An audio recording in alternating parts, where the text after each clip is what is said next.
Morning. The subcommittee will come to order. I would thank you all for being here.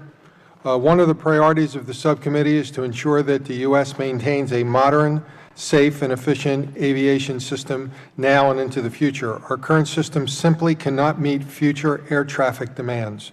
Over the last decade, the FAA has been developing and more recently implementing a program to meet these demands, generally known as NextGen. Let me be clear, I completely support the NextGen program.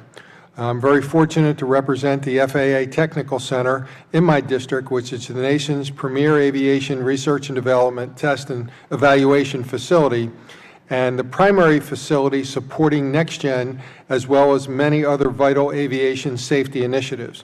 I've seen firsthand the development of technologies at the Tech Center that are now being deployed and in use in the national airspace system. These technologies, many of which contributed to the survival of so many passengers aboard the Aviation Flight 214, are improving the safety and efficiency of civil aviation system.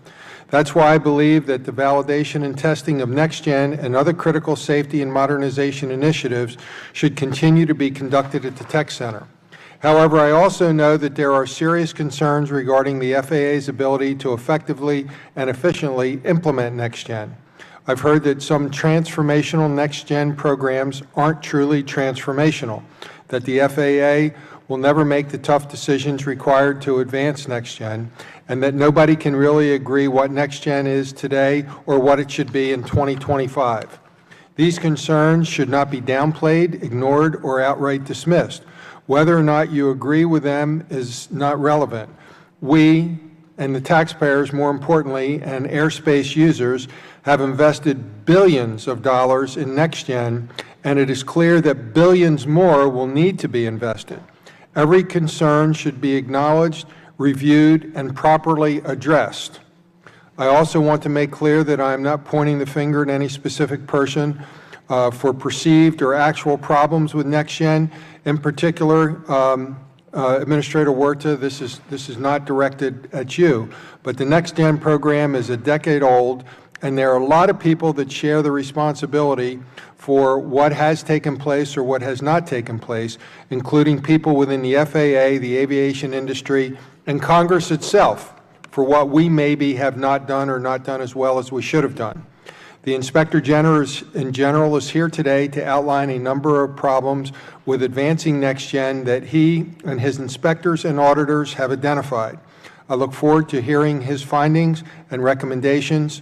This report provides an opportunity for all of us to hit the reset button and make sure that we are headed in the right direction in the most efficient and effective way and with the best outcome. We have to plan appropriately, in particular with the upcoming budget constraints, which could have a big impact on all FAA operations.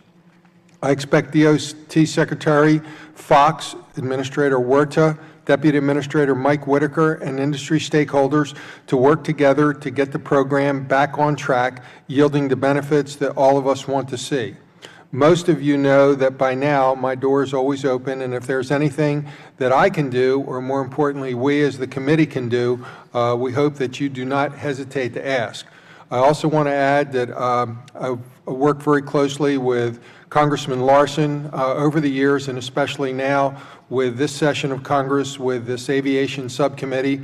I think we're of exactly the same mind with our focus and direction and how we'd like to see things move forward. So with that,